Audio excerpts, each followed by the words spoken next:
evening. My name is Steven Arboladora, and I am going to report magnetic field. Magnetic field is used to show stationary or slowly changing magnetic field. It shows their location and direction. It is a translucent thin flexible sheet coated with microcapsules containing nickel flakes suspended in oil. When magnetic lines of force are parallel to the surface of the carrier sheet, the surface of the flakes are reflective and appear bright.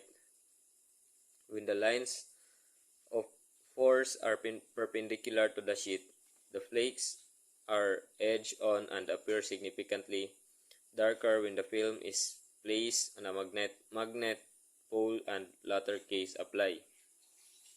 What aspect of magnetism were highlighted in the film?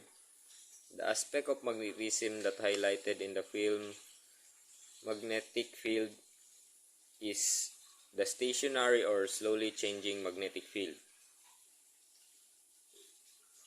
Were there real application or example of magnetic phenomena depicted? No, because the magnetic phenomena depicted in the story is the Earth core stop moving. Did the film accurately represent scientific principles related to magnetism? Yes.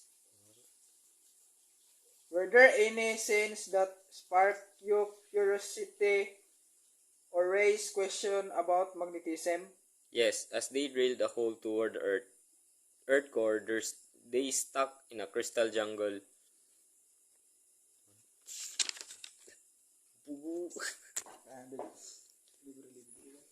Magnetic field in real life is a vector field that describes the magnetic influence of moving electric charges, electric currents, and magnetic materials. A moving charges in a magnetic field experience force perpendicular to its own velocity, and the magnetic field in electromagnetics, the term magnetic field is used for two distinct but closely related vector fields denoted by symbol B and H. While magnetic field in the film is a cilia magnetic field which responds to an external magnetic field. The magnetic property of cilia is characterized by magnetic susceptibility tensor. Magnetic film with a nanogranular structure can be used in the development of novel application. Good evening, my name is Steven Arboladora, and I am going to report magnetic field. Magnetic field is used to show stationary or slowly changing magnetic field. It shows their location and direction. It is a translucent thin flexible sheet coated with microcapsules containing nickel flakes suspended in oil. When magnetic lines of force are parallel to the surface of the carrier sheet, the surface of the flakes are reflective and appear bright. When the lines of force are perpendicular to the sheet, the flakes are edge-on and appear significantly darker when the film is placed on a magnet pole and latter case apply. What aspect of magnetism were highlighted in the film? The aspect of magnetism that highlighted in the film magnetic field is the stationary or slowly changing magnetic field.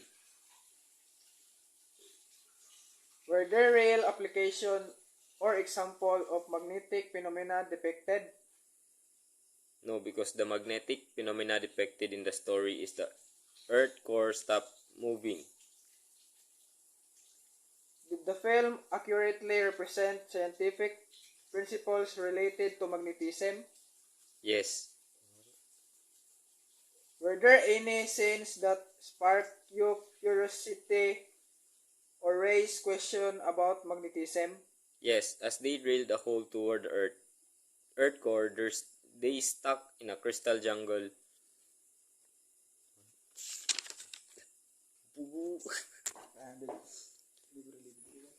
Magnetic field in real life is a vector field that describes the magnetic influence of moving electric charges, electric currents, and magnetic materials. A moving charges in a magnetic field experience force perpendicular to its own velocity, and the magnetic field in electromagnetics, the term magnetic field is used for two distinct but closely related vector fields denoted by symbol B and H. Well, magnetic field in the film is a cilia magnetic field which responds to an external magnetic field. The magnetic property of cilia is characterized by magnetic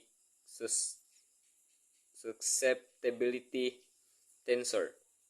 Magnetic film with a nanogranular structure can be used in a development of novel application.